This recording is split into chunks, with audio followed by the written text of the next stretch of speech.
Hey, it's me, Ginger, and I am back with another book review. Last book review I did was Catching Bullets by Mark O'Connell, who I knew through this group of people we call the Bond community.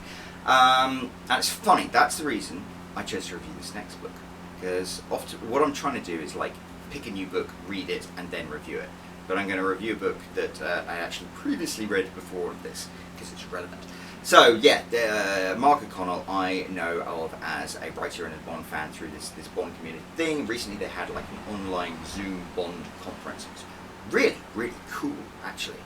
And it was weird because I logged on really excited about all this, and there was the host, a guy called David Zaritsky, who runs the Bond Experience channel, and there was a guy with a beard with him, talking British guy, and I was like, who's that? Great voice, baritone and stuff like that, and I was like, looks like David Walliams. It's like, it really does. Really looks like David Walliams. And I was like, can't be. Because, I mean, yeah, the like, Bond community is pretty cool, but it's like, that's David Walliams. Who, if you know from Little Britain, is a hilarious comedian and also an incredibly talented writer. But I don't know. And so I kept good. I was too chicken to write in the comments, is that David Walliams? Because I was like, I'm going to look like a complete idiot if it is, and I'm going to look like a complete idiot if it isn't. So I didn't, and then afterwards confirmed that it was. Anyway, that inspired me to review this book, which is the world's worst. This is the world's worst children 3.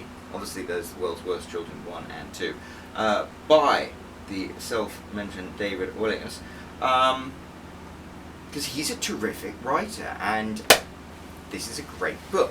So I have this book because my mother sent it to me. I love to read to the kids at night, and you know, we've got all the American books and the Magic Tree House stuff and that. I have to admit, American kids' books are very, very saccharine.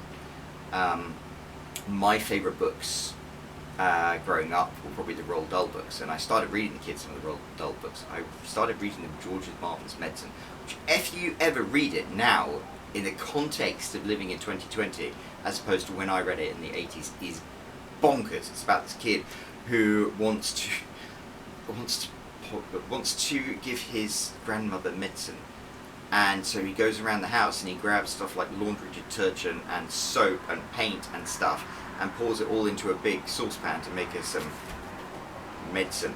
And in typical like 80s fashion, Roald Dahl is like, and then George went up to the medicine cabinet and said, no, I must not use this medicine because taking medicine that's not right for you could be dangerous. And I'm like, good on you, Roald Dahl, for mentioning that, because yes, you shouldn't take medicine that's not intended for you because it makes you harm, get you sick. But what does George do? He runs down, of course, to his parents' barn and opens up the cabinet with all the animal medicine in it and starts putting that in there. So, I don't know what quite one of the messages. It was a terrific book, but I remember reading it being mildly horrified in the context of the modern day. But I just really miss that.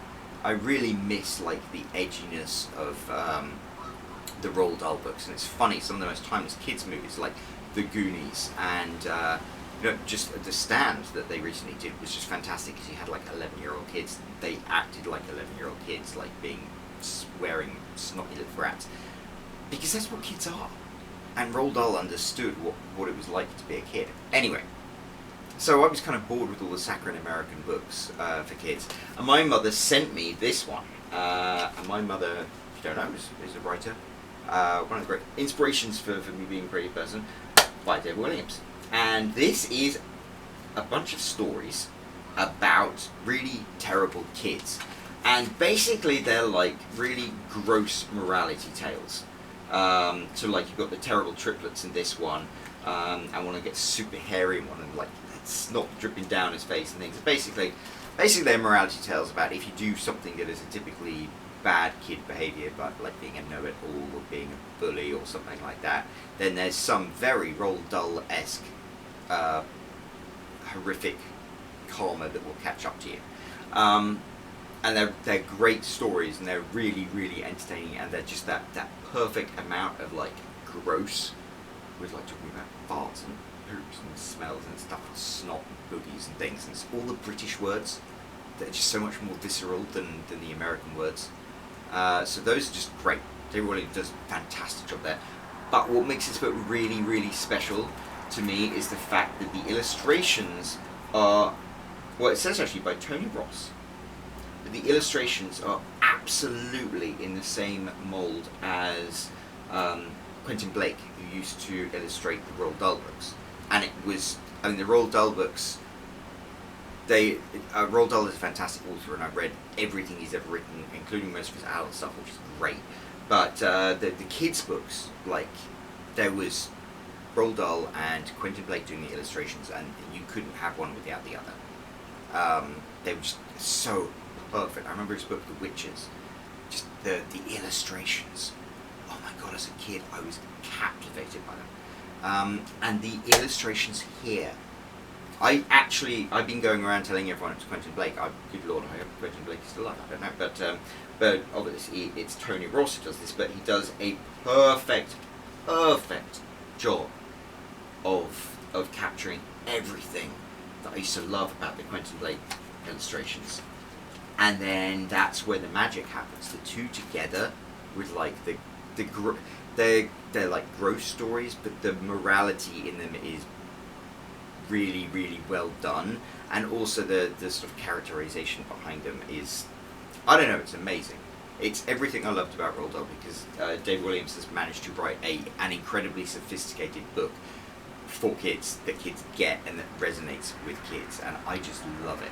And it's funny, my wife and I had a huge argument because I was reading these stories to her that my mother sent me, and she was like, "You can't read them that." Well, sorry, you can't read them that. That's terrible. And she's actually softened on that. But yeah, to an American audience, they're like horrific.